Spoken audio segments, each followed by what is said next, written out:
கட்சி நேர்மையான கட்சி இல்லை. உண்மையிலேயே அரசியல் இயேசு இறை தூதர். அரசியலுக்காக ஒரு தூதர் அனுப்பியிருக்காருன்னா இவரை தான் அனுப்பியிருக்காரு இயேசு. உண்மையிலேயே ஒரு வாய்ப்பு கொடுங்க.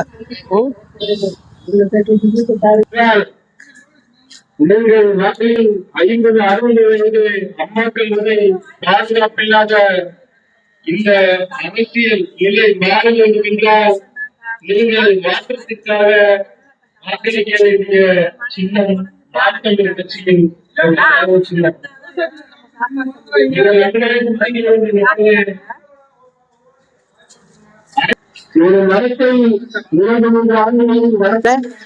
விவசாய சின்னம் செலுத்துங்களே, வாக்கு செலுத்துங்களே. விவசாயம்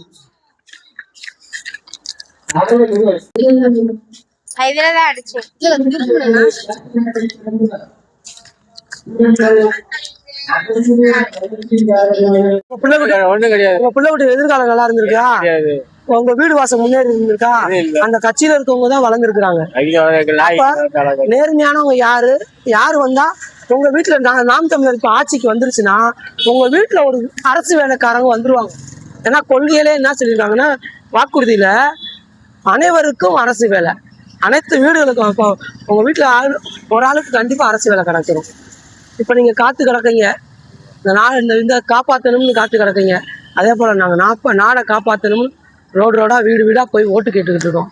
அதனால கண்டிப்பா வர்ற எலெக்ஷனுக்கு திமுக போட்டதுல போதும். இந்த தடவை விவசாய சின்னத்துக்கு தான் போடுறீங்க. 23ஆம் தேதி சாப்பிட்டுட்டு போங்க. சாப்பிட்டுட்டு சாப்பாடு எப்படி வந்துச்சு, இந்த சாப்பாடு தயாரிக்கிறதுக்கு விவசாயி எவ்வளவு பாடுபட்டான், அப்படி அந்த விவசாய அங்கீகாரம் கொடுக்குற கட்சி நாம் தமிழர் கட்சி. அதனால விவசாயத்தை ஞாபகத்துல வச்சுட்டு போய் விவசாய சின்னத்துல வாக்கு செலுத்திடுங்க. என்ன சின்னம்? ஏர் உழுவன். கண்டிப்பா மறந்துடாதீங்க. சரி.